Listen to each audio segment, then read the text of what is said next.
Hello everyone. मैं हूं एके झा और आप सबके बीच आज एक इम्पॉर्टेंट टॉपिक के साथ आया हूं।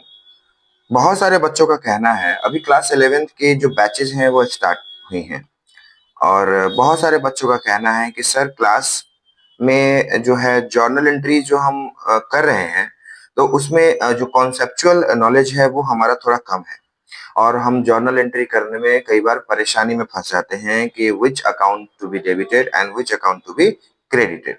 तो उन बच्चों के लिए एक छोटा सा जो है वो शॉर्ट वीडियो आप लोगों के बीच में लेकर आया हूँ। ध्यान से सुनिएगा, आपके जर्नल के करेक्शन के चांसेस ज्यादा बढ़ जाएंगे। ठीक है, ज्यादा करेक्ट होंगे क्वेश्चन आंसर।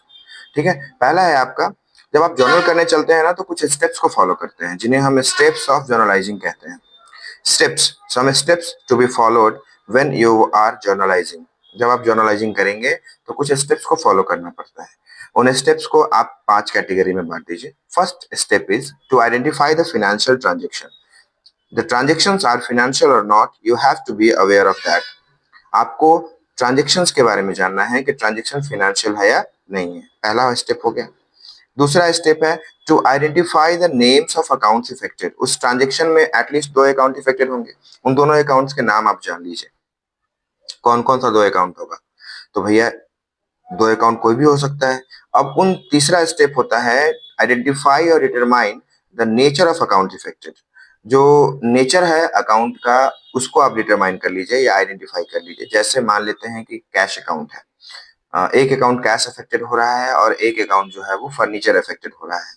तो दोनों रियल अकाउंट है, लेकिन ऐसा हो सकता है, अब रियल अकाउंट क्या है, पर्सनल अकाउंट क्या है, उसके लिए वीडियोस ऑलरेडी अपलोडेड है ग्रुप चैनल पे, आप जाके विजिट कर सकते हैं। अकाउंट के क्लासिफिकेशन भी आपको पढ़ाए जा चुके हैं ऑलरेडी। ठीक है, तो कैश अकाउंट रियल है, फर्नीचर अकाउंट रियल है। ठीक है, दोनों पे रियल अकाउंट का ही रूल लागू होगा। तो 3 स्टेप्स फॉलो हुए अभी तक। पहला कौन सा?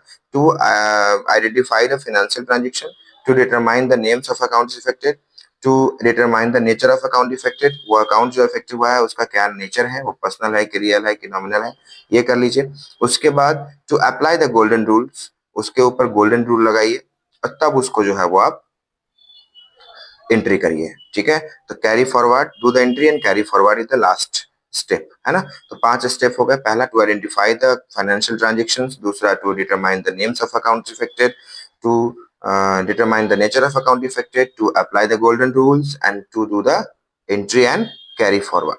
Thank you.